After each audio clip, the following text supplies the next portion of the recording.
Okay, hey, we've got Gary Davis, Alan Anderson, Randy Wren, and we're at the Neutral Zone Studios. And Randy had a great idea. He wanted us to tour the studio and go through these sets and kind of reminisce about what our favorite parts of the studio were, and then maybe a few anecdotes from filming there. And I wanted to start right here because this is just a nondescript entryway. There's the door to the studio, and this is the back. This is the back of the studio. It's wood and just material. But then when these doors come open, it's like walking into nirvana. Whoa, see? We just stepped away from the back and we got into this. I mean, wow. This place is lit just like the original series. And, and I was given my tour by Mike Bednar, and one of the original construction persons of this set. This is my fondest memory when these doors opened up and I went, this is awesome. This is Star Trek. What about you guys? What do you think when you see this part? 8-year-old me wants to run down the corridor. That's right. And Randy? I remember us walking down the corridor right there, sneaking up on the conference room with guns, waiting for a big That's right. confrontation that we were going to have. It turned out to be a surprise party. That's right. That was our first episode that we did a reality check, where we were bouncing back and forth between reality and Star Trek. So this was the camera angle I think that we had, and then we highlighted the crew, because we had the crew in this. With boom mics, one here and one here. Yeah. Action.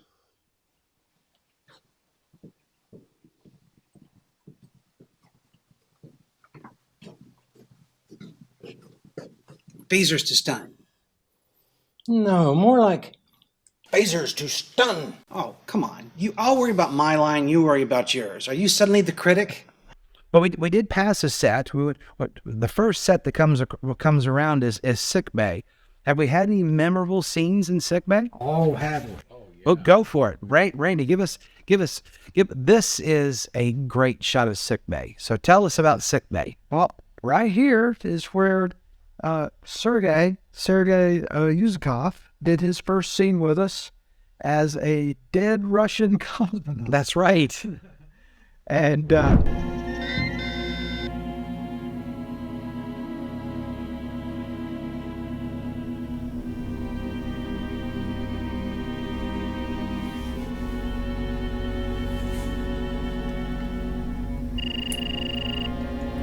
Call it. Note the time. Computer, note time of death. Working. friend Vlad, he was lying right there. He was luckier. He lived, and he was our guest star on that episode.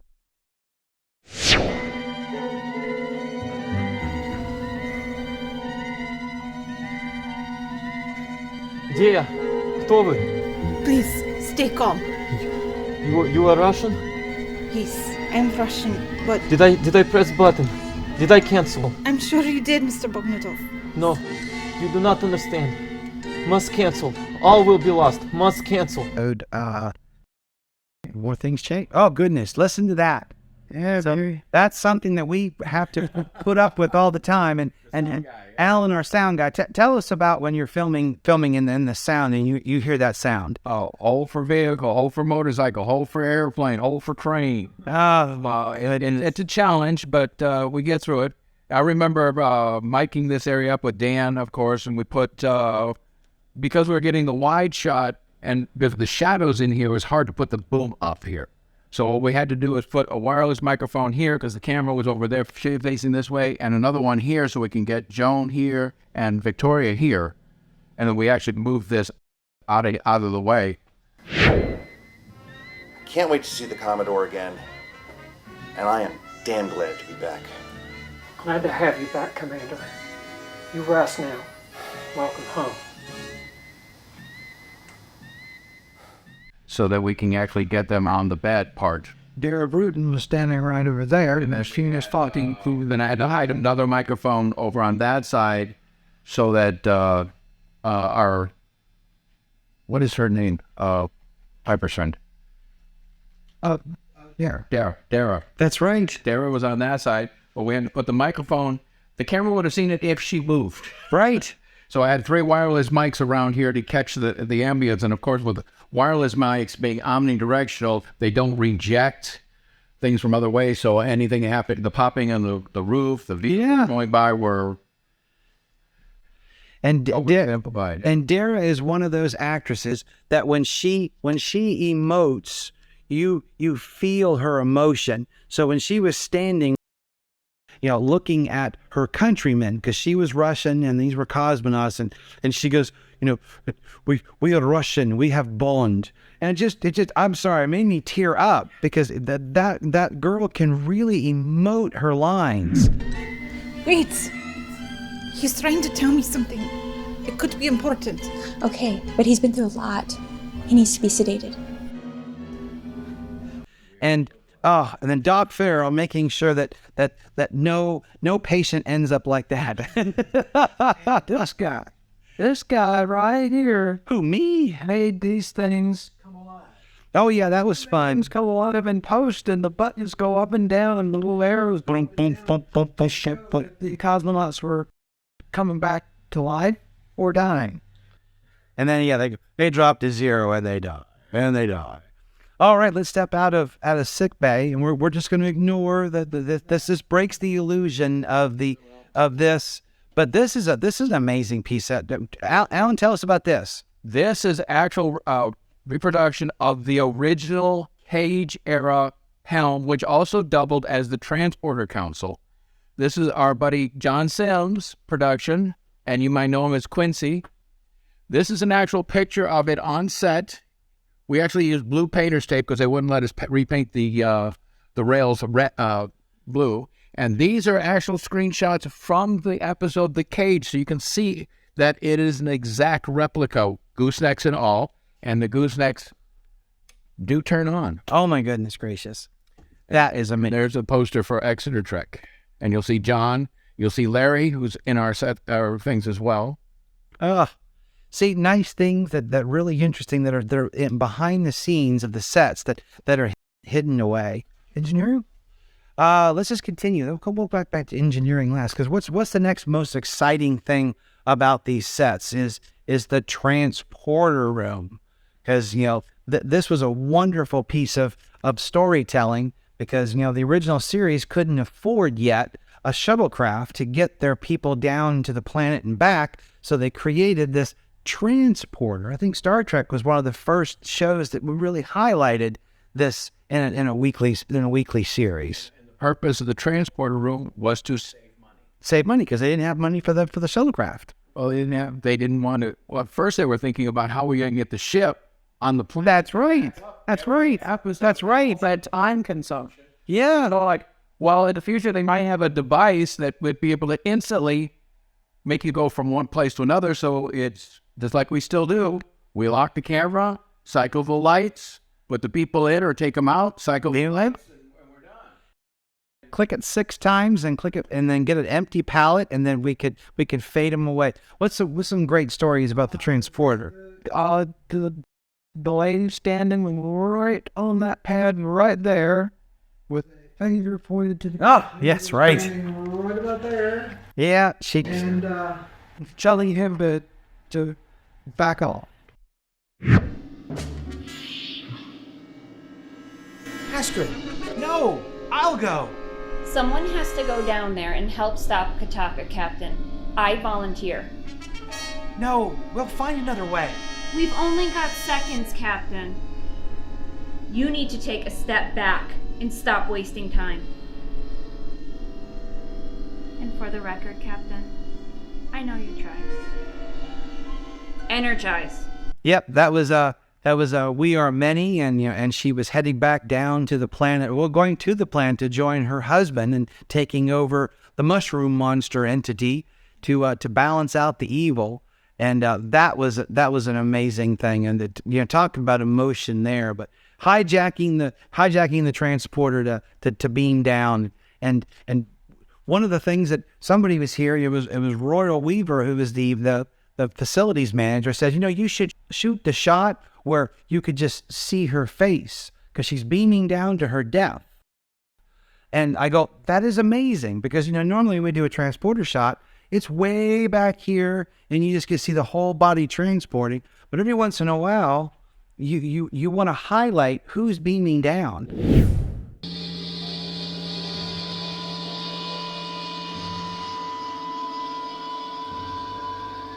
Now, I call that the beauty transporter shot, actually I think it was this angle I took the shot, and we got to see her face as she beamed down to the planet. And how about the two Russian stewards that were beaming down to go to start? Oh, yes. And the Academy Dean of Admissions was standing right on that bed right there. And they were talking to each other, so we got up on the platform itself, and we were filming her end of the conversation. Then we flipped over and filmed his part of the conversation. Then we looked around, and I was down there, and the dean was talking. It's been nice, but I really have to be on my way. Chief, get me out of here. I did not know you are going. You said I should go to lake and think of you. I also said I had one last surprise for you, and you would see me sooner than you thought.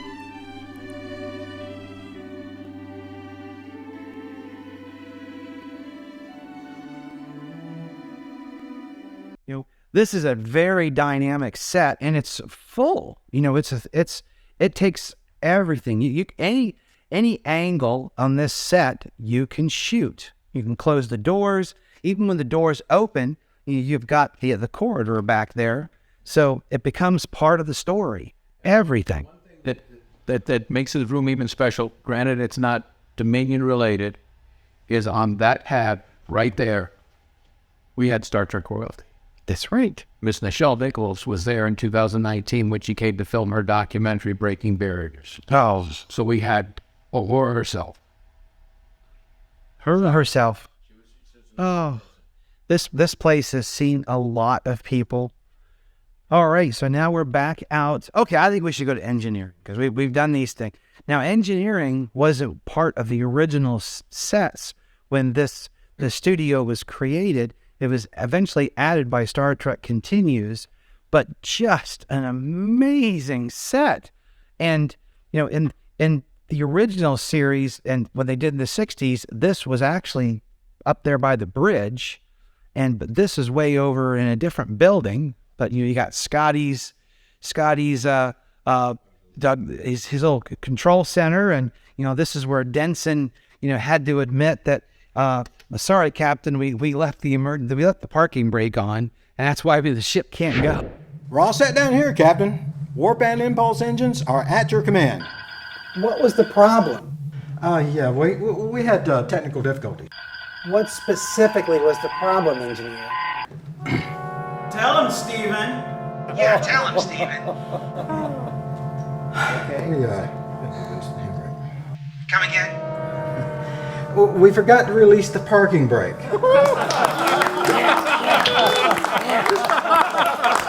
And that's why the ship can't go.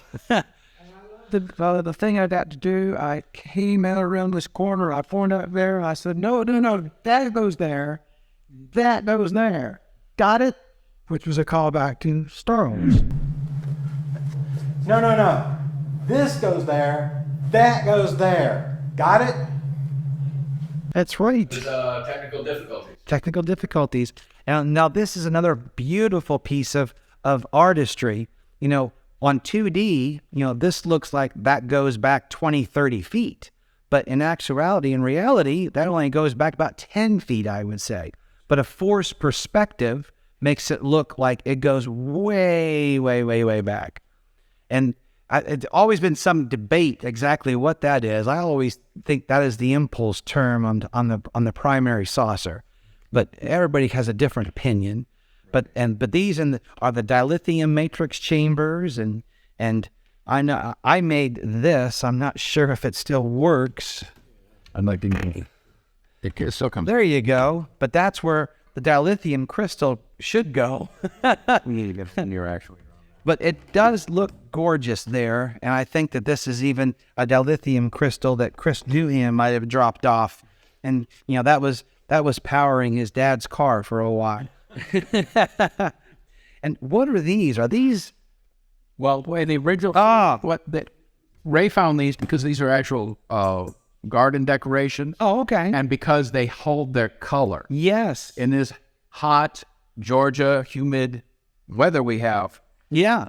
What they really were these, and they had to keep repainting them because they would dull quick. What they are is my goodness gracious, they're just balling. Many stories where the prop people would get pissed because Shatner would kick it all over engineering. Oh goodness gracious! Exactly a minion about 7-inch diameter. That's why Ray got these, because they turned to this real quick and they have to be repainted. And when people come here and see this, the two things, the biggest thing people want to know is, where are the cylinders that were right here? That's right. See, that Kirk used to hit Khan. Yeah. If you look at all the episodes, it's the only one that it's there. Also, the other thing people realize is this section was taken out, so they had room for fight scene. That's right. This was not here during that episode, and that fight scene. That's right. It's gone. That's right. I love it. Forget that. They were making a TV show, so things got changed all over. Yeah. A lot. My movie, Transporter Room, we were just in there. The one episode where they go back to the 60s and beam up the Air Force security guy. Yes. And he asked, "Are you hungry?" That's right. That is the only episode. There are food replicators on the wall, on the bulkhead in Transporter Room. That's right. I have totally forgotten about that. But the detail on this is amazing. Those aren't those foam carved pieces right there that they lifted up and painted? I mean, it wouldn't build that out of wood, but it was just so heavy. Yeah. Oh my God, if it fell, it would kill Yeah, exactly. Boyle Weaver again knew that there was somebody in Jacksonville dial the NC's styrofoam if you'd be bad. So they recreated everything. Now, these really were made out of styrofoam back in the 60s because these were the packing material for an IBM Selector typewriter, and Desilu just got a whole shipment of them, and they just dumpster dived. Great, stuck on the wall. Because I heard that exact story where they would go to build something, they just go dumpster diving and go, "Hey, this looks good, paint it. Let's do it." When Earhart took over Desilu, the bean counters were upset because they found out that it cost $65,000 an episode more than NBC was paying them. Oh, goodness gracious. Oh, goodness gracious. So that's why they wanted to cancel it after the second season. But the writing campaign got one more season, so to purposely do it, they shifted the night it was on so their target audience. Oh, wow. Alrighty. Oh, whoa. This is an amazing piece. Isn't that a lampshade? Yes. All these things, all the plantons and everything are designed to be able to be moved around. So I'm going to make this one corridor look like it's somewhere else. Because I think I was pointing out earlier that one corridor is all you have. Actually, it's a half a circular corridor, but it's supposed to represent every deck on the ship. Right. You just change your plantons, change where everything's at, and do it from a different angle. And the nice thing about being a curved, you don't see the other end. Right. So you can actually do it in segments and be in different parts of the ship. And I've always just marveled over this shot. And close the door and put a plaque on it and you're a different place. But I've always marveled at this shot because as you walk down, more set is just coming into view. And it just depends on how far down you go. And the same thing with the reverse angle. The more you go, the more you see. And then, I love these little dedication things that we have here. In memory of Grant Amara. Plays Sulu for Star Trek Continues, after he passed away. Birth and death. Oh, I'll be darned. I never noticed that. His SCC is his birth and death. I love that.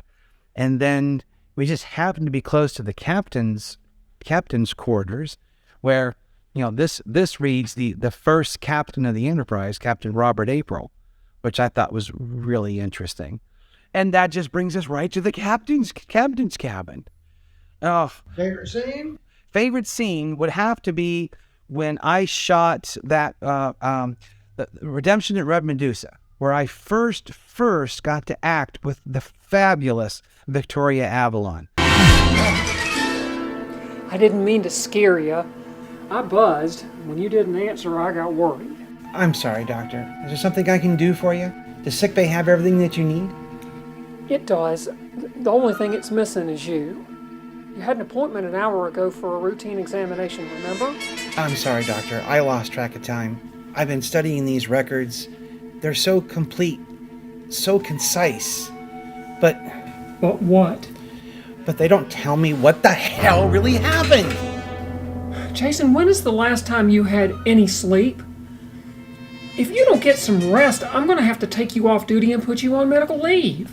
You know, we shot this at the end of the day when she first arrived, but I'd already been here like 6-7 hours, and I was so tired.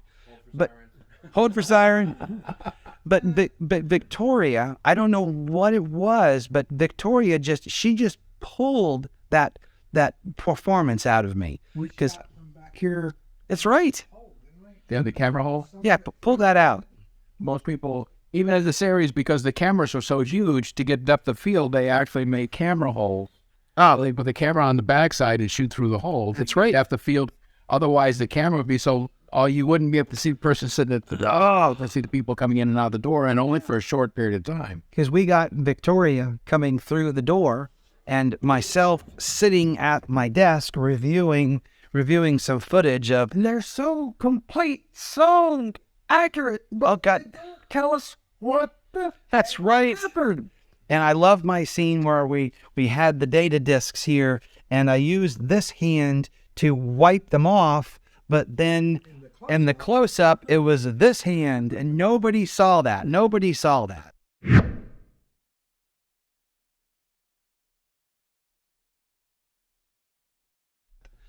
And and when she was crying on the side of the bed, husband got eaten by the mushroom monster. We are many, and yeah. Oh, I get misty-eyed just thinking about it. We all did. That day we were filming it, I mean, she was, what was her name? Gosh darn it, we're terrible with names. But yes, we'll fill it in later. But the actress was there grieving her husband, and I'm standing where the camera was, and I was over here actually sitting on the deck watching, and we must have had 12 people over here filming this, and she really just made me cry. You'll never be able to come back, will you? No, Astrid. My physical shell is gone. But all that made up the person that you loved is still here. I miss you so much. Oh, but that leads me to this next piece. This is the most annoying piece of this set. It looks like the paint smudge. But what it is it's the light from this mirror. See? It goes away. But every time we film, it looks sort of a mistake. It looks like, wait a minute, those guys are really falling down on the job. You have to cover the mirror. But yeah, you go over here and you've got the full dresser and the mirrors. And we used that shot too, where she was looking in the mirror at herself, and then matter of fact, she wasn't tall enough, so we had to put an apple box down there so she could stand up. And her husband says, "Could you pass me a shirt, please?" And then she tosses him a shirt, and then you see, it's a red shirt. It's a red shirt, that's right. So you know, dum dum dum, someone's going to die. Wayne, are you sure you're ready for this? This what? This away mission? They can be really dangerous. Well, try to understand, Astrid. I want to contribute. I want to make a difference. And nobody's ever done that by playing it safe. I understand that, and maybe that's why I love you, but promise me you're going to be careful. Hey, we have a bridge game next Wednesday, and you're going to make a much better partner alive. Yes, of course. I will be as careful as I can possibly be, given the circumstances. Now, toss me a uniform shirt, will ya? You see the size of this room and the lights and the angles. Sound is a challenge, again, in this room. It's like Passenger with Baggage, 2 of them. You've got Dan playing Chamberlain, and he's talking to Frank. Well, because of this, we actually hit the wireless microphone here, because Dan was standing here to catch that, and I put the transmitter over here, put that all over in that spot. Enough of that. How about a bite to eat? Couldn't eat a bit more? I've already been to the officer's mess. Well then, how about we find us some glasses? I think that would be a wonderful idea. I have some glasses right over here. And then when we had Donna and Frank talking, that was a challenge because he is naturally really loud and she is naturally really soft. He had to ride the faders on that one. But that one was, we hit the transmitter underneath over here in the picture. I remember that. Yeah. You're exhausted. Get some rest. Dr. Farrell has offered to tour medical, and I cannot refuse that. No, you can't refuse that. You have an interesting time. Because of the way the camera angle was over there, and with the lighting, you can't either put the boom or the shadows. So the microphone itself is, if you look very carefully, you can see it, but it's barely right there, and the transmitter fits right back in this little cubby right. Oh, amazing. And yeah, you need to make sure the transmitter is facing the wall, because otherwise the little blue light shines through the... Oh. But this set is just as memorable as everything. You know, there's... That's right there for John Sims turned into the gangster. That's right. He turns into the gangster. Oh, all right. All right, Commodore. You got me dead to rights. I'm ready to go to the slammer, see? The big house, the joint, the hooskow, the Concrete Country Club. I did it. And I'd do it again, see? I am not here to take you in. I'm actually here to ask you for help. And I made that, this is one of many that I've made, these desktop viewers that have really, it's held up for its age. I wasn't much of a prop maker at first, but I do these and they hold up pretty well. And I love watching other productions and I see that they use it, but everybody contributes. All of this stuff is just come from dedicated folks who bring and adds to the flavor of this. What's that? Painting here. Oh yeah, tell us about that, Randy. There was a guy in Oklahoma City, Oklahoma, at the sets when they were there. We went out there to look to check into using those sets because we didn't have access to these, and there was a guy painting a painting, and we didn't know what it was. And as the day went by while we were out there, it just began to take form, and eventually it became this. This is a smaller copy of it that it was originally about twice that size. But I thought it would look good in here, and I took it and had a copy made. And now it's just part of the set. It's part of the set. They were twinning. Yeah, we noticed today that Alan had his USS ISS. I looked what I chose. I always have my hand in front of it. There we go. I had my USS Dominion ISS. He just has to be the odd man out. Okay, let's go across the hall to one of the most versatile spaces I think that this place has. Our pilot, we were in here, and this area was the bar. And, the bartender was there, and they put a bar there, and these tables, anchors away. We first met the crew that would become the steadfast adventurers of our Dreadnought Dominion series. Your accomplishments are quite impressive. Thank you, Doctor. And Ensign, you have earned quite a reputation of being a genius in astral navigation and piloting. It's in the Taft genes. There have been navigators in my family for as far back as we can find records, not only in space, but on Earth's oceans as well.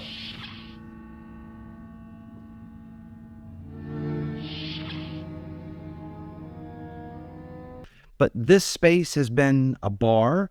It's been a cargo hold.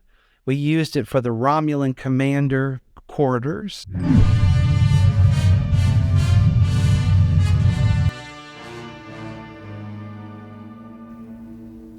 We are completing a patrol of the neutral zone border, now Alpha Oneus 3. There have been no incidents other than a brief run-in with the Federation warship Dominion. What else has this been used? The Romulan. Come over this way. We had two different Romulan bridges, one facing this way, ways it. Oh, what did we do here? Wasn't that y'all when Aaron Gray was here for Star Trek Continues? Oh, that's right there. That's auxiliary control. And there was flats here with a green screen outside so they can make up the Commodore's office. Over there where you had the bar was Lolani's quarters. Oh, okay. So this is Star Trek Continues episode 2, and this is where Lou Ferrigno stood during the drop here. Yes. Which where Vic gets a kick Vic, but he flying kick. Kick Lou, but he doesn't really do it. He does the flying drop kick, comes short, and then falls down. And then what he does is he takes his boots off and puts them on his hand so he can actually make contact with Lou. And Lou lays down and sits up on action. And he splices it together and it looks like Vic drop kicked Lou and he went down. Because when he first did it, he actually did it to the stunt coordinator who went all the way back into this. Oh, no. You can't do that to Lou. Oh, no. And, he just had hip surgery. Oh, no. Back up, so. And if I'm not mistaken, Starship Farragut used this space for the quarters for their chief engineer. I remember that wooden thing being in the background for her quarters. So this place is, what's that? I want to get little clips. Oh, gotcha. Little videos. Yeah, we each put on it. Yeah, we could do a slideshow so everybody can see all the different ways. Yeah, this space has been used. But what is this space? But this space is auxiliary control. Auxiliary or swing set because it gets morphed into whatever else needed to be for whatever. I mean, cargo hold in one episode where everything's here and they're shooting this way and it was like the cargo bay. But Randy, how many times have we used this to depict a bridge? Right over here is where we were introduced to our Romulan commander, played by John Savage. On screen. This is Captain Jason Brousseau of the Federation. You have captured a Romulan vessel in neutral space. You have no jurisdiction here. Release it immediately. That's right. That was where she first appeared, and she has become a regular member of the show. Just all of us as regular as one of our bridge crew. Right. And we can't wait to see the revised Romulan bridge again. Which for Valador. Which we flipped this around and turned it around 90 degrees, and that was Commander Kataka's. That's right. So Commander Kataka's bridge for the Mok'tai's hammer. Greetings. I am Captain Jason Brousseau of the Starship Dominion. I know who you are, Broussard. That's Brousseau. We've been watching you for quite some time. I am Captain Kataka of the warship Mok'tai's Hammer. We hail from the planet Vincentia 5. Then we hid that. Then we turned it around, halfway around. Yeah. And it was the bridge of the Valador. Oh, the Vancians. Gosh, yes. What are you waiting for? After them. When we catch them again, I will not be so generous. So the trick to using the same space multiple times is to light it differently. So this place would look entirely different red. It would look entirely different dark. And it looks totally different with greens and yellows. And especially putting a wall slat there. Yeah. The wall slat's not there anymore. It's like backside to interior sick bay on the wild wall where the camera normally is in sick bay. But how this is our new Romulan bridge for Valador. But we have the Romulan wall there. For the glory of the Praetor. But this is such a versatile set. Now, some people say, well, why don't you just use green screen? But we are just so real set kind of people that we just make do it, and we do it. We have a Romulan chair, which I think is being taken by Kevin Dye, who is our Romulan expert, and he's gonna up the Romulanization of that chair. But yeah, this. Oh wow, yeah. Is that from Air Garrett? I remember that. I picked that up from a fan up in Ohio and got that down here. Kids love being able to flip switches and turn lights on and off, and This is where most of the kids on the walkthroughs playing with stuff. Which is a safe one for them to play with. Not the real one. Not the real one. Oh, goodness gracious. Okay, we're going down to here, to the next place. Oh, ooh, look at this. The tortured Dan chamber. The Jeffries 2. The Jeffries 2. You remember the best thing we've ever done in here. That's right. Tortured Dan. Tortured Dan's Scanlon. And right, because he's a little bit claustrophobic. So he's up there, we're up at the very top looking down. Is there a ladder over there? And we had this end closed off, and we had a smoke machine, and we blew smoke in there and then closed it off so the smoke ladder's gone. The ladder's gone. Commander, the nacelle you're in is losing its structural integrity. Emergency bulkheads are closing. Get out of there now. Not a chance, sir. Failure is imminent. But you can show the platform to stand on. But yet to get up there, you have to go through one of the many turbo lifts. And again, we're going to break the magic. And there is a platform, and there is the exterior of the Jeffries 2. So to shoot down there, there's usually a ladder right here, and you get up on that and shoot down into that. We had the emergency exit right next to sick bay, Wi-Fi sick bay, next to the cage area of helm. And this is another place that it's going to get me misty, because in that scene where we tortured Dan Scanlon, our electrician Steve Lackey, we didn't give Steve any direction. We just said that we wanted to shoot this with some short circuit and some electrical wires. Yeah, make it all flashy. Make it all flashy. I think that was his direction. And what he came up with was just brilliant. I mean, this was lit up like, not like a Christmas tree, but like you would see a damaged conduit. He did it, and a little bit of smoke and a little bit of CGI had lighted. It was so perfect, just so person. Never forget when lights and the fiber optic. Yeah, fiber optic. Yeah, this terrifies. But this, I remember Steve Lackey coming down wearing all of those lighting before he put it up there. That's seared into my memory, and we really miss Steve. And then we're almost to the piece de resistance, but little things that have been added. Now, we don't normally see this highlight. I think we just used it in this episode. Commander Chamberlain had grabbed a replacement. The last time I saw him, he was headed up there. But this is an access. I think we would also call this a Jeffries tube. This is a vertical Jeffries tube. Where the nice thing it is it is usable to show Dan going up, and yeah, you can't climb this thing. It's just not very easy, especially for us older guys. Yeah, and we don't bounce as good as we fall. That's right. And then right behind that is the brig. I don't think we've ever used it as a brig, but no, we haven't. We've seen it in different fan films. We used it in the replacements, I think.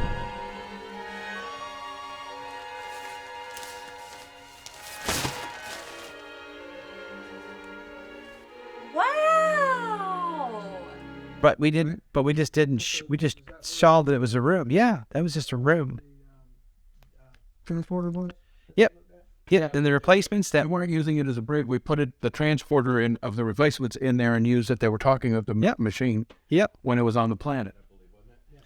But just every once in a while, I got to look back, because you just look back and then you just learn. The very first episode, where we were coming in and telling you off of the transporter, out of the transporter. No, the shuttlecraft bay. This is the entrance to the shuttlecraft bay. So those doors were closed, and we had our very first scene here where we were taking a shuttlecraft onto the ship. We'll launch on time, Commander. Just run a thorough diagnostic on that system and put a thorough report on my desk by 0000 tomorrow. All right, sir. You'll have it.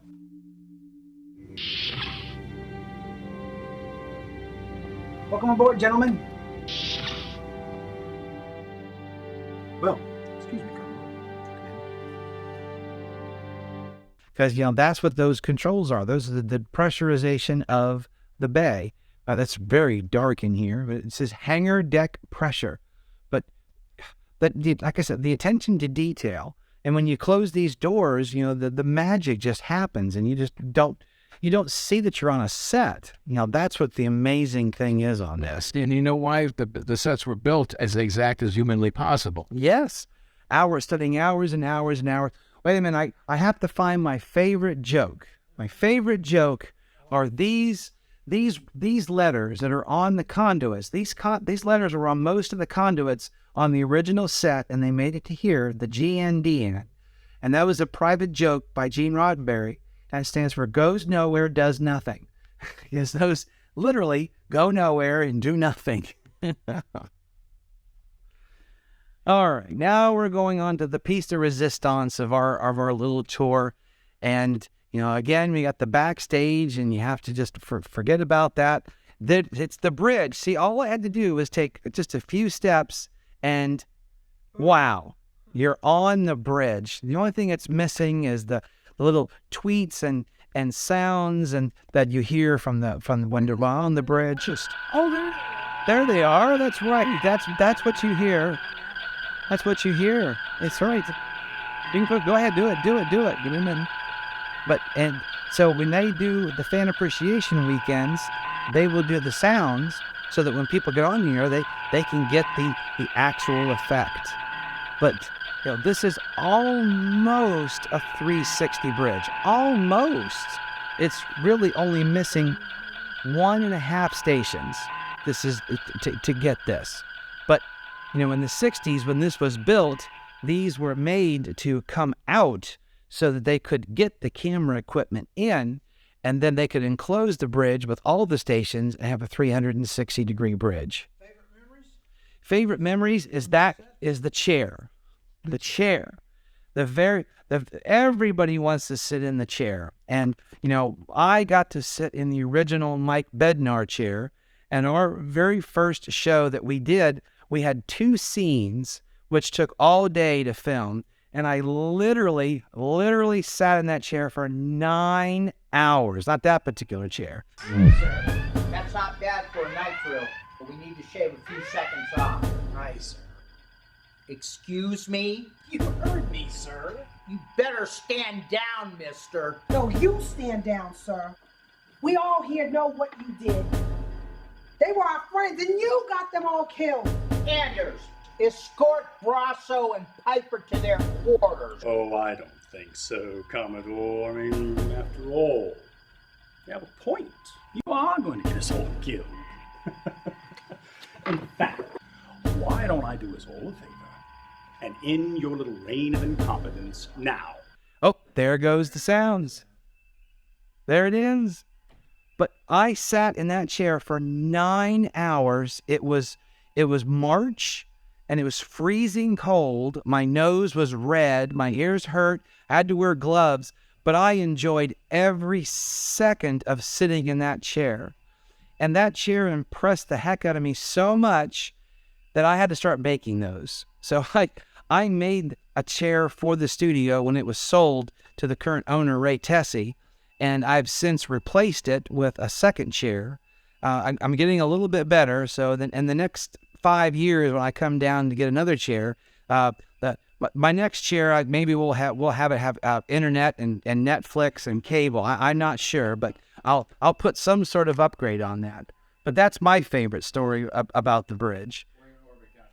We're in orbit. That's right. This is a great new addition to the studio. Is the view screen, which you could actually see the ship orbiting a planet, and we use that in one of our episodes. And then we've also superimposed our own stuff. And I love the blue border because when they filmed the original series, I don't know if the blue border was part of the set, but it was in post so that the special effects guys knew where to put the graphic.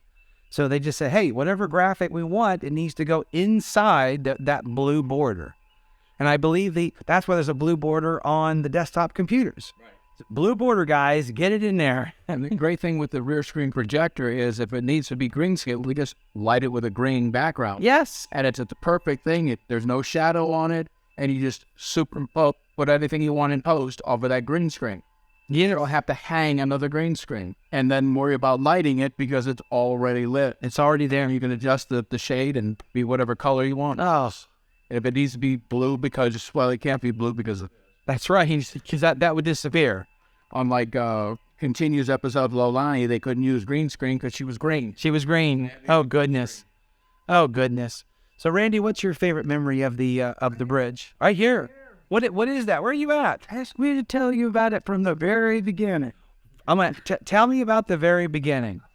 Well, first, that's got what's my line? Tell me everything that happened from the very beginning. First the earth cooled, then the dinosaurs came, and then they got all too big and fat, and they all died and turned to oil. And then the Arabs came, and bought Mercedes-Benz. Not that far back. But yeah, here's your engineering station. Now, the ship has already been retrofitted back to the USS Constitution and the Constitution class plaque, but we do have our own very own plaques for our series. I think we're getting them. There we go. So there is the Dominion. That just goes over that.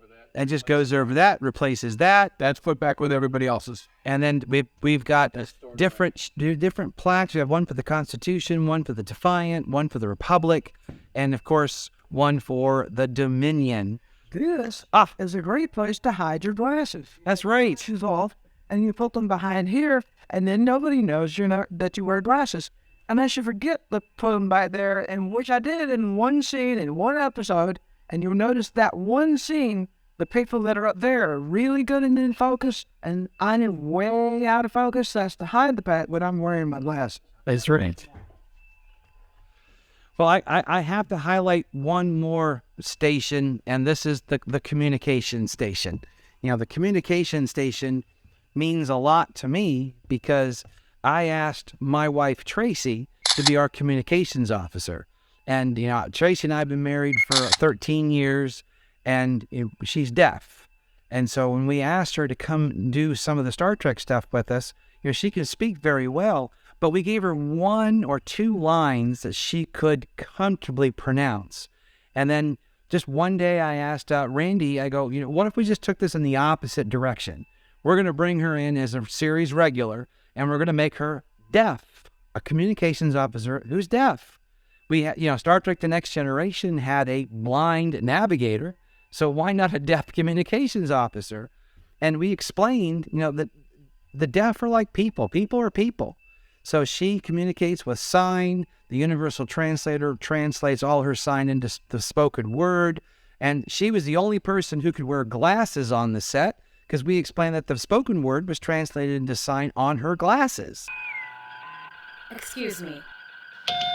Bridge, Deck 7 airlock. Base personnel are disembarking. Ready for launch. Deck 7, bridge, acknowledge. So she was still able to function as a communications officer. And being married to a deaf woman and having all her friends, I know that deaf women love to talk. So they're just like everybody else. You know, being deaf doesn't mean that you can't do something. So this station really means a lot to me. And you know, I've had a few shots of, you know, me in the chair. Hold on a second. Let me get it. Me in the chair and Tracy in the background, and really miss her being part of this. And has been with me since the very beginning. You know, making these 13-hour long drives or flights down, and miss her today. Favorite scenes? There's moments from sitting in that chair. Oh, wow. Yeah, turn around. Face the. There you go. There we go. Yes. So I could get comments in the call sheet. Alan powdered your bald spot. He did put it in the call sheet one time. Alan powdered your bald spot. One of the things, especially sound, is this is normally turned off when it's not in shot and screen because you can hear the motor on the microphone. So we turn that on only if it's actually in the shot. And as Randy pointed out, hiding your glasses is a great spot, but also since these cushions come up, you can hide your script. There you go. Never thought of that. Gosh darn it. I did it all the time because you guys usually let me know at the last minute because Trey can't do that. You hear that when you see me on set is because somebody couldn't show. I had to cancel because, I mean, if you get a paid gig, go do the paid gig. I don't blame her at all. That's right. That's right. And she lets us know in advance, but that's why I'm always reading my script because I get told very close to the last minute. And you nail your lines. You know, I think the three of us, we have an uncanny ability not to be able to memorize lines, but we can read something, read it back, and then we can act it. And after the third try, we've got it.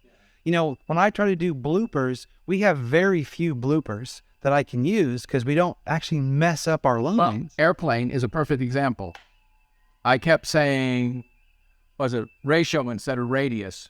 Ratio to the radius. And I don't know why it kept coming out ratio. It's radius, ratio, right? And that was the one where I had to keep going over and over.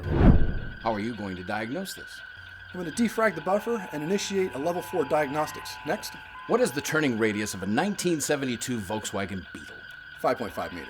Next. What is the fastest animal on the earth? The cheetah. Well, my favorite Dreadnought scene was actually not me. It was when our first one, because we couldn't use the chair, and Randy goes, "Oh, yes, sit in it," and Gary goes over here and puts his hand on it, and it doesn't seem like it's mine, which perfectly fit in the story because Captain Brousseau had just taken over. That's right. Commodore Grissom, but it's like he's used to him being in the chair, not himself, so it fit the story, even though the real reason is we were not allowed to use the chair because it belonged to Vic, and he wanted his chair back, and we did not want to accidentally mess up. Exactly. So we could send it in the chair, so we had to fit it in somehow that why Captain Brousseau was not sitting in the chair, but it just fit.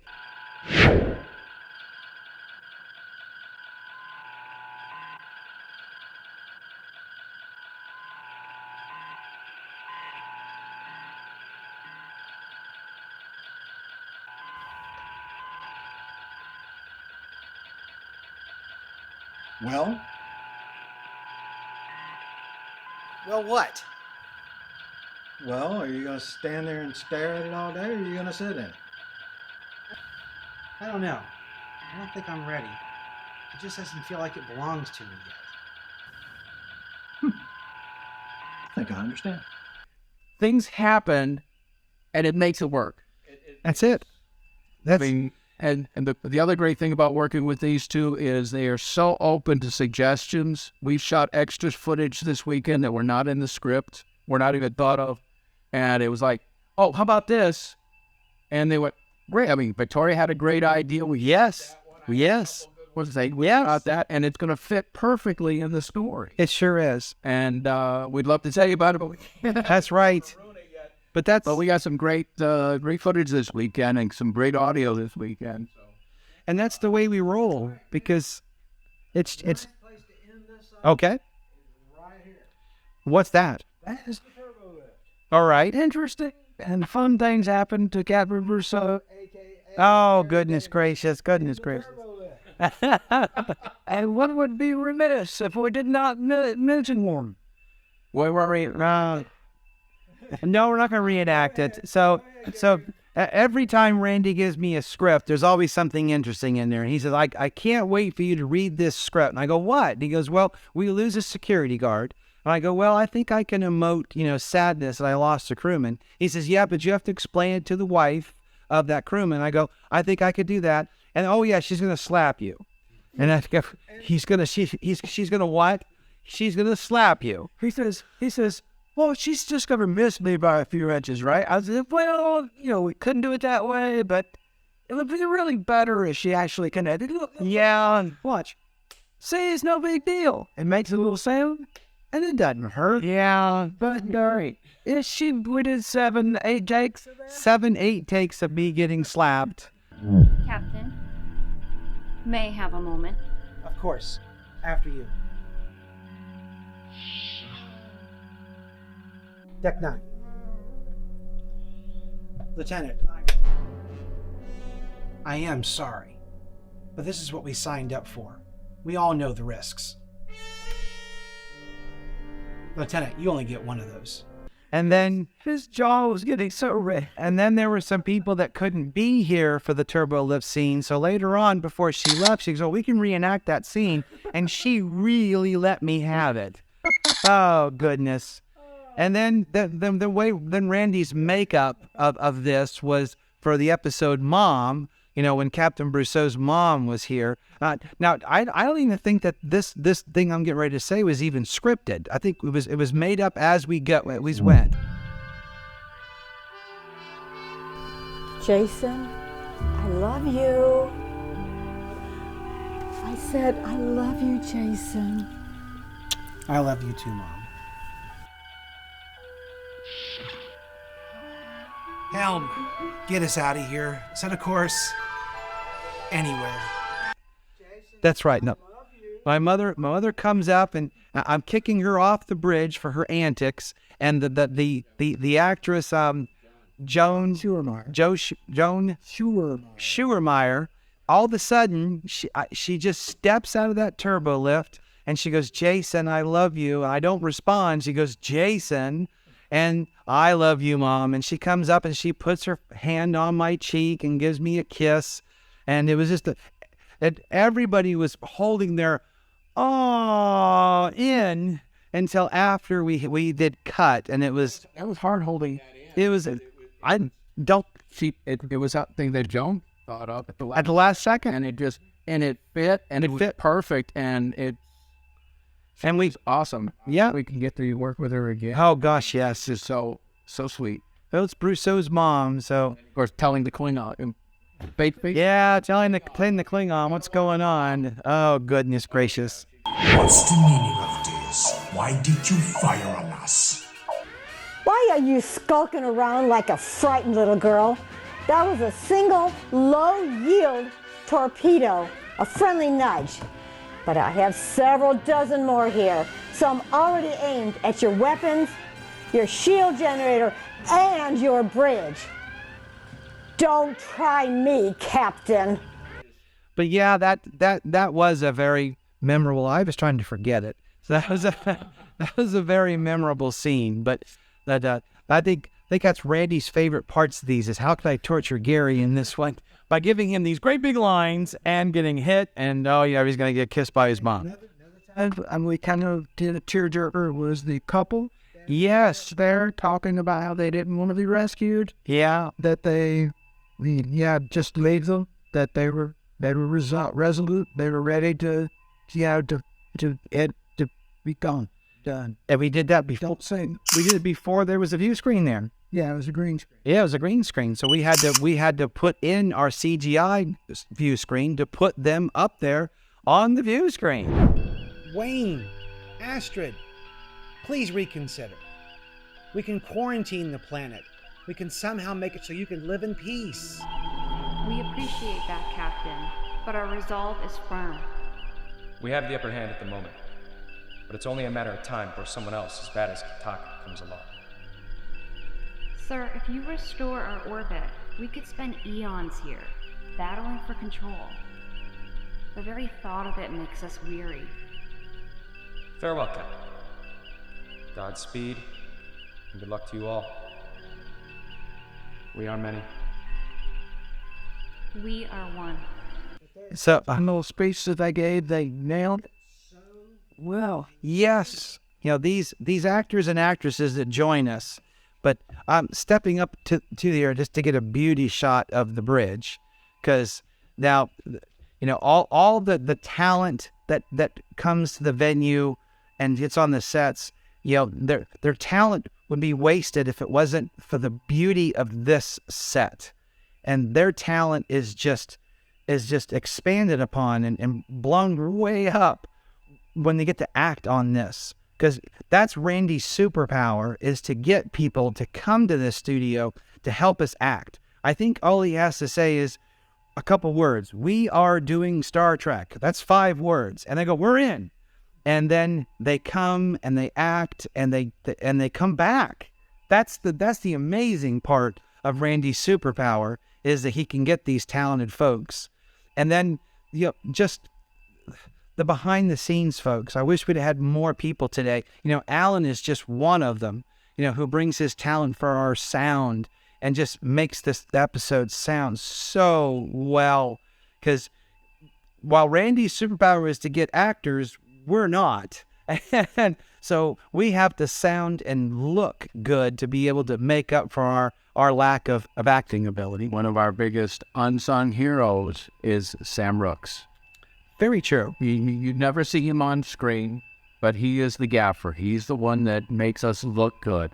And we just don't say enough of how much we appreciate the hard work all those people behind the scenes do. And they're here, they're ready to work, they pitch in, they ask what else can be done.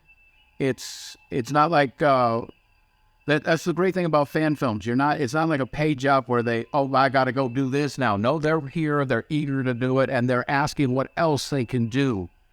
And we're so grateful to have all those people, Sam and Dan and Kevin and Greg and Jeff and Terry and there's so Donna. So many people that are involved in these productions that we just can't do it without them. Yeah, agreed. And we love them all. And Kelly now. Yeah, a new crew members come all in time. Well, this is a perfect time to segue to something real quick, and then we'll end it, and that is our memory wall. One of the traditions that was started by Starship Farragut was to sign these set pieces, and then Star Trek continued the tradition when they shot a production that everybody would sign a portion of the wall. Now, what Dreadnought Dominion has done is we have one piece of wall where we will have everybody sign for all the episodes that we have done over the years, and we've tried to put all those episodes up there, and then everybody will sign. There's my chicken scrawl, and Dan Scanlon, and John Sims, Quincy, Sam Rooks. There's Sam Rooks, the gaffer. Micro Clug, one of our DPs that just made us shine. Goodness gracious. And our first communications officer, Chief Comms Officer, Piper? Yeah, Piper. And then just everybody. I'm looking for some more names that I recognize. Where is yours, Randy? Rachel Pensiano. Rachel, oh gosh, yes. Harriet Burnett. Yep, Harriet Burnett. Oh, well. Mine's under the thumb. There it is. There's Alan Anderson. When I was still a lieutenant. That's right. He's still a lieutenant. We promoted him. But that's the one I was going to, because out of this humongous space, dead center. So this was just made to be.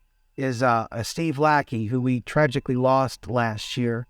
We really miss Steve, and his signature is dead center of this board. So he'll always be with us, and we'll remember him.